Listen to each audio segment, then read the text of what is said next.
Furtos de celulares. Vítimas dificultam a prevenção do crime. Eleições. As redes sociais participam do debate público. Possibilidade de um novo surto de conjuntivite preocupa médicos e pacientes. Bebidas artesanais. Uma boa opção para quem quer investir no mercado cervejeiro. Você vai ver ainda as iniciativas para promover o debate sobre transgeneridade. Essas e outras notícias você confere agora no Jornal da FIAM.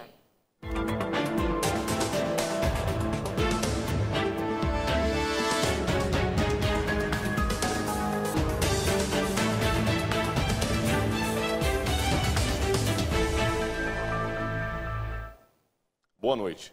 As vítimas dos furtos de celulares raramente registram boletim de ocorrências nos distritos policiais. Para a Secretaria de Segurança Pública, isso dificulta a prevenção deste tipo de crime. O furto de celulares é uma situação cotidiana nas grandes cidades. E quem mora no estado de São Paulo sabe bem que guardar o aparelho no bolso ou em uma bolsa não é garantia de segurança. Por causa da facilidade de ser escondido, transportado e revendido ilegalmente, os aparelhos têm se tornado cada vez mais alvo de bandidos e ajuda a alavancar os índices criminais do patrimônio. Eu fui atender o telefone e ele puxou. Estava descendo do Uber no caminho, entre a porta do Uber e a porta da minha casa. Uma pessoa veio por trás, me deu um soco, eu caí para trás, no que eu caí para trás, eu caí em cima da minha carteira, ele meteu a mão no meu celular e saiu correndo. Os dados de junho de 2018 da Secretaria de Segurança Pública do Estado de São Paulo só confirmam a realidade. 66% dos roubos registrados pelas vítimas tiveram um smartphone como objeto subtraído por criminosos. De acordo com o levantamento feito pela polícia, 1.777 pessoas foram às delegacias para registrar o roubo de celular no mesmo mês. Você se torna um alvo fácil se você estiver falando no meio da multidão com o telefone ao ouvido.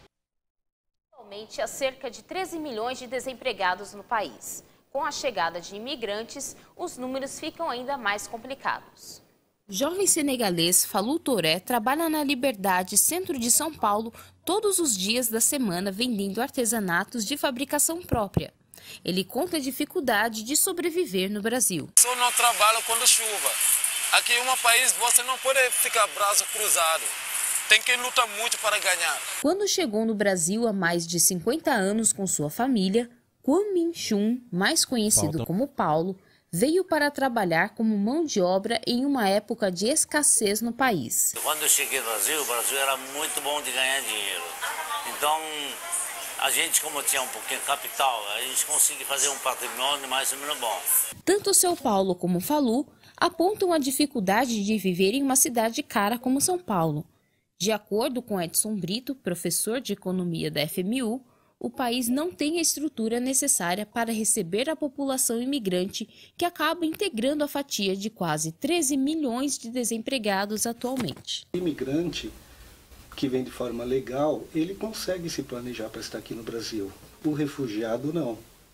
Então, se ele não tiver uma qualificação técnica muito boa, ele vai estar sujeito aos subempregos, a empregos não formais na economia. Só que a gente já tem uma grande parcela de nossa população que também disputa por esses trabalhos. Na verdade, ele ia concorrer com essa mão de obra menos qualificada.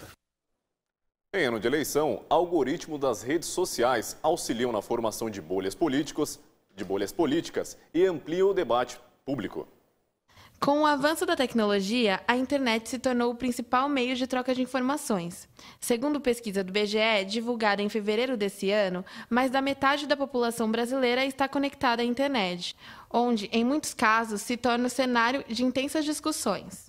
Em períodos de eleição, os debates sobre política se acentuam e os temas envolvendo candidatos e suas propostas tomam conta da discussão.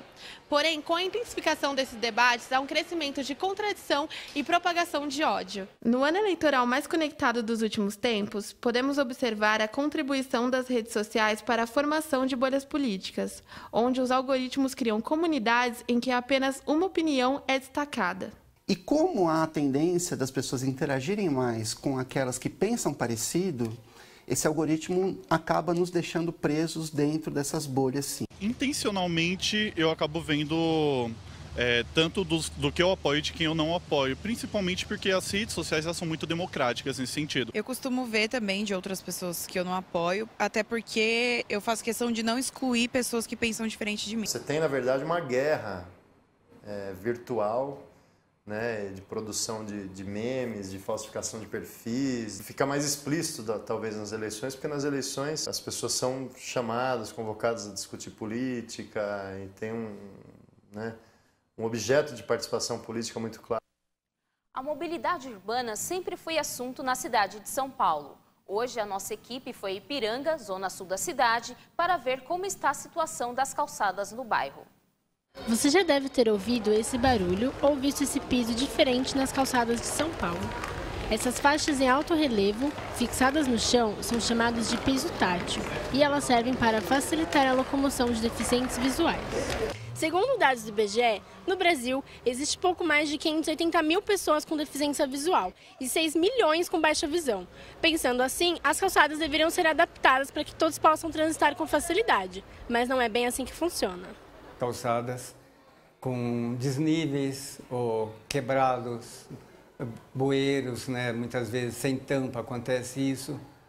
Tem umas garagens que são as garagens tipo basculante. O munícipe tem o dever de deixar a sua calçada em boas condições para o trânsito de todos os tipos de pedestre. A fiscalização nossa atua quando há uma denúncia. Então vai até o local, geralmente faz não é uma multa, é uma notificação para que o proprietário tenha um tempo hábil, né, para fazer a modificação na calçada. Pavimentação íntegra, limpeza, nivelamento, poda e manutenção de árvores, garagens que não avançam irregularmente sobre a calçada, além de ajudar o pedestre quando necessário, são algumas das atitudes que podem ser tomadas para que a calçada seja acessível a todos.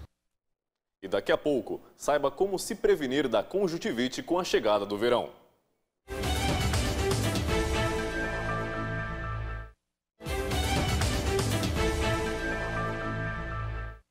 O smartphone está cada vez mais presente na vida dos brasileiros, mas o uso excessivo pode causar consequências psicológicas e emocionais.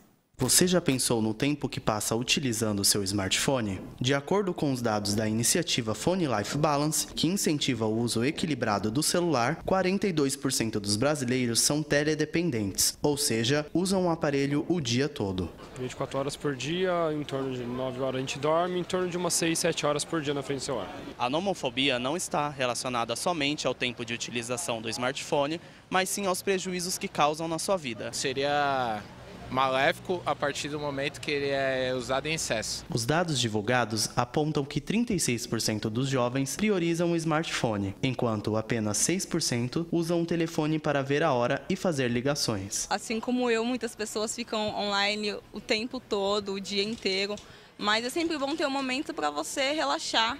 Curtir seus amigos não só pelas redes sociais, mas também pessoalmente. Ansiedade, perda de contato com pessoas próximas e depressão são algumas das consequências causadas pela nomofobia, transtorno psicológico provocado pelo uso excessivo do aparelho celular. Tem alguns estudos que afirmam que as pessoas mais assíduas nas redes sociais são as pessoas mais propensas para terem depressão e autoestima baixa. Vamos agora às informações das estradas paulistas com a repórter Giovana Farias. Boa noite, Giovana. Boa noite, Diogo. Boa noite, Andréia. Nesse momento, a Marginal do Tietê apresenta lentidão desde a Ponte da Casa Verde até o viaduto Engenheiro Alberto Parra, no sentido Ayrton Senna. Na Anhanguera, o motorista roda tranquilamente. A Regis, ela apresenta um perímetro de lentidão na cidade de Embu das Artes, na Marginal do Pinheiros, desde a Ponte Universitária até a Avenida Morumbi, tem trânsito em ambos os sentidos. A Anchieta e a Imigrantes operam normalmente, sem congestionamentos. É isso, Giovana Farias para os estúdios do Fianfan. A possibilidade de um novo surto de conjuntivite, como o que aconteceu no último verão na região sul e sudeste, tem deixado médicos e população em alerta. Sol, calor, grandes aglomerações. Esse é o cenário ideal para que a conjuntivite se torne uma das doenças mais comuns no verão. Entre o final de fevereiro e o início de abril desse ano, O Centro Nacional de Epidemiologia recebeu, dos estados de São Paulo, Rio Grande do Sul, Paraná, Santa Catarina e Mato Grosso do Sul, quase 181 mil notificações de casos de conjuntivite aguda. Assustadas com o grande número de casos, as pessoas correram para a internet em busca de informação. A procura pelo termo conjuntivite cresceu cerca de 800%, quando comparado com o mesmo período do ano passado. Apesar de toda a preocupação, estudar os números dos surtos de conjuntivite não é uma tarefa fácil. Isso porque os estados não são obrigados a noticiar sobre a doença para o Ministério da Saúde e, por não haver um padrão de registros, os dados dos últimos anos são de difícil leitura. A conjuntivite viral é a mais comum e de fácil identificação. Os sintomas são lacrimejamento, ardor, olho vermelho, que é hiperemia, secreção. Leonardo Soteiro é motorista de transporte privado e teve a doença no começo do ano. Sintomas foi meu olho ficou vermelho e com dor no fundo dos olhos, assim, e colado, assim, de lágrima. Um outro surto pode acontecer na próxima década, mas o melhor remédio continua sendo a prevenção. O Brasil é o terceiro maior produtor mundial de cerveja e ela é a bebida mais consumida do país. Esse cenário abre as portas para o crescimento da produção de bebidas artesanais. O mercado das cervejas artesanais vem crescendo de forma acelerada no Brasil. Somente no ano passado cresceu cerca de 40%. E em paralelo com essa ascensão, surge o fenômeno das brewpubs, os bares que produzem sua própria cerveja.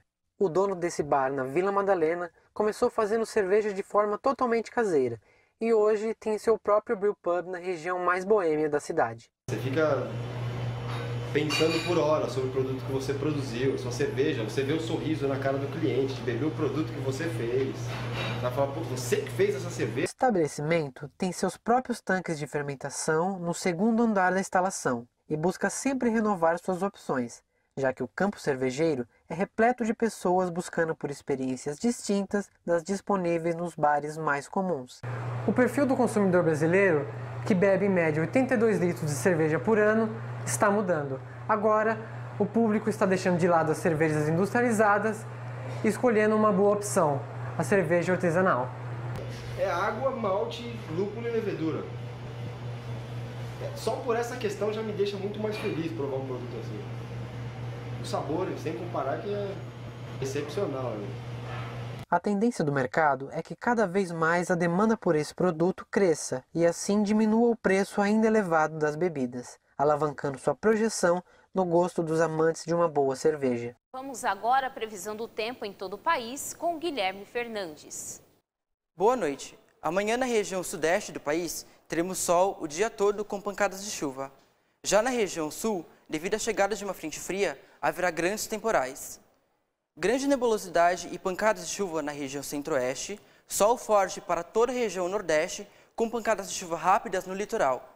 E para o norte, o sol vai se manter firme, mesmo com aumento de nuvens de chuva. Andréia? A compostagem caseira é considerada uma das melhores formas de tratamentos de resíduos orgânicos. Ela pode reduzir pela metade a quantidade de lixo por dia.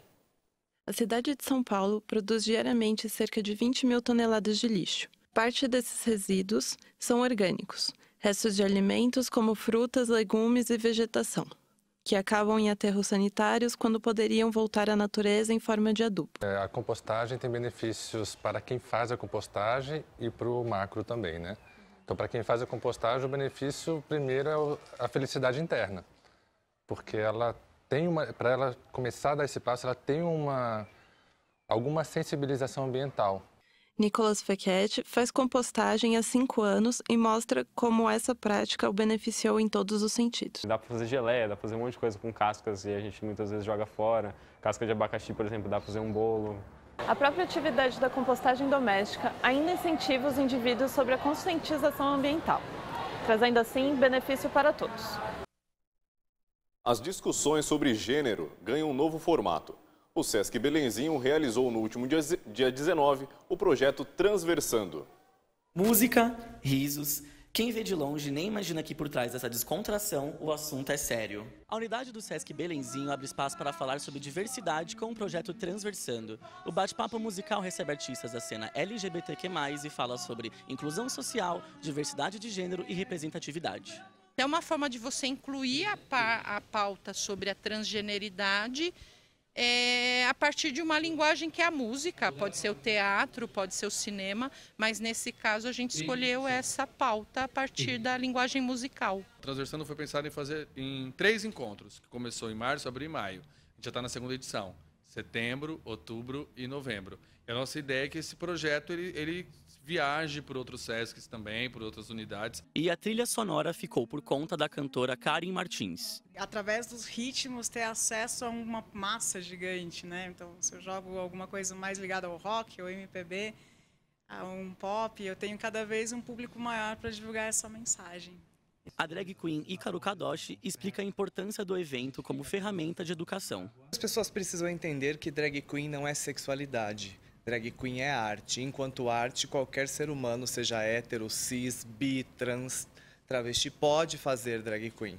E mais do que isso, se todo mundo que entrar aqui, inclusive eu, sairmos melhores do que entramos, esse projeto já teve a sua meta alcançada.